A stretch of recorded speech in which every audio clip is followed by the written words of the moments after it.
যা টাকা লাগে দেব, কোনো আপত্তি নেই, যা করার করেন, সবাই মিলে বন্দর অচল করে দেন। কথাগুলো চট্টগ্রাম বন্দর নিয়ে হোয়াটসঅ্যাপের একটি গোপন গ্রুপের। আলাপচারিতার চ্যাট তুলে ধরেন নৌ পরিবহন উপদেষ্টা। এরপর শুরু হয়েছে তোলপাড়।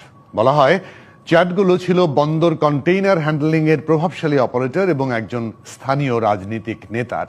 এমন একটি ভিডিও ক্লিপস এসেছে ডিবিসি নিউজের হাতে। বিষয়টি নিয়ে আরো একটু জানবো। আমাদের সঙ্গে চট্টগ্রাম থেকে অতিথি হিসেবে যুক্ত হচ্ছেন চট্টগ্রাম বন্দর স্ট্যান্ডিং কমিটির সাবেক আহ্বায়ক মাহফুজুল হক শাহ।